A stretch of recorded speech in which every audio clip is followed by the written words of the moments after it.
আমাদের সাথে ময়মনসিংহ থেকে যুক্ত হচ্ছেন সহকর্মী মোহন ইসলাম। মোহন, তারেক রহমানের সফর ঘিরে দলের প্রার্থী, নেতাকর্মী ও সাধারণ মানুষের উচ্ছ্বাস কেমন দেখছেন এখন?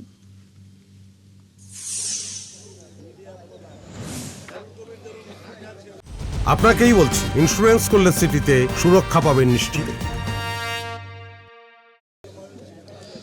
মৌটুসি, আপনি জানেন যে বিএনপির চেয়ারম্যান তারেক রহমানের যে নির্বাচনকে ঘিরে যে তার সারা দেশে যে সফর, সেই সফরে কিন্তু আজকে তিনি ময়মনসিংহ আসছেন। ময়মনসিংহের সার্কিট হাউসে তিনি একটি জনসভা করবেন। এই জনসভার স্থলে কিন্তু আমরা আছি এবং আমরা দেখেছি এখানে আসলে সম্পূর্ণ প্রস্তুতি নেওয়া হয়েছে, যেহেতু দলের চেয়ারম্যান আসবেন। এবং আমরা দেখেছি যে নেতাকর্মী যারা রয়েছেন, বিশেষ করে এই ময়মনসিংহ বিভাগের যে জেলাগুলো রয়েছে, নেত্রকোনা, শেরপুর থেকে শুরু করে জামালপুর, এই বিভাগের এই জেলাগুলোর নেতারা এবং তাদের যারা ক্যান্ডিডেট রয়েছে, অর্থাৎ ধানের শীষের মনোনীত প্রার্থী, তারা কিন্তু সবাই এখানে উপস্থিত থাকবেন এবং তাদেরকে এখান থেকে কিন্তু নির্বাচনী বার্তা এবং সেই ক্যান্ডিডেটদেরকে কিন্তু জনগণের কাছে পরিচয় করিয়ে দিবেন তারেক রহমান। সেই উপলক্ষে কিন্তু এখানে নেতাকর্মীরা উপস্থিত হয়েছেন।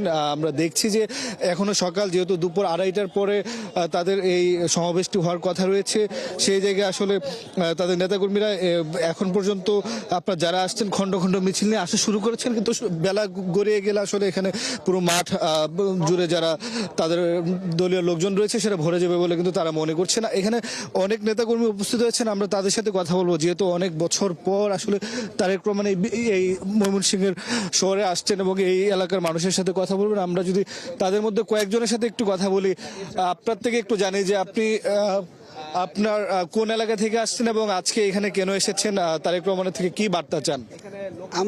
আমি আসছি যে ময়মনসিংহের মুক্তাগাছা থানা থেকে আমরা আসছি আমাদের দেশ নেতা তারেক রহমানকে স্বচক্ষে সামনের থেকে একটু দেখার জন্য।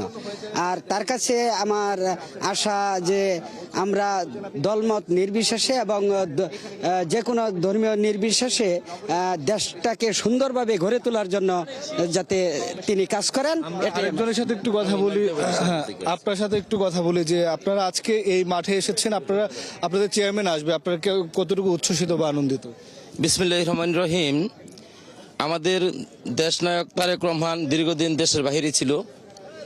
আমরা ময়মনসিংহ বিভাগের প্রত্যেকটি থানা থেকে আমরা এসেছি এবং তাকে স্বাগতম জানানোর জন্য আসছি।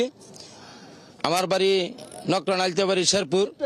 আমরা তাকে মৌটুসি, যেমনটা আসলে শুনছিলেন, এখানে যারা স্থানীয় নেতাকর্মীরা রয়েছেন তারা বলছিলেন যে যারা এই ময়মনসিংহ বিভাগের যে জেলাগুলো রয়েছে তারা নেতাকর্মীরা এসেছেন এখানে তারেক রহমানের বার্তা শোনার জন্য এবং তাদের যারা মনোনীত প্রার্থী রয়েছে তাদের পরিচিত পর্বটাও তারা এক নজর দেখতেছেন। মোটা দাগে বলতে গেলে দলীয় নেতাকর্মীদের বাহিরেও আমরা জনসাধারণের যারা সাধারণ মানুষ বলে চিনি তাদেরকেও আমরা আসতে দেখেছি এই পর্যন্ত। ধন্যবাদ মোহন। তারেক রহমানের ময়মনসিংহ সফরের খবর জানাচ্ছিলেন সহকর্মী মোহন ইসলাম।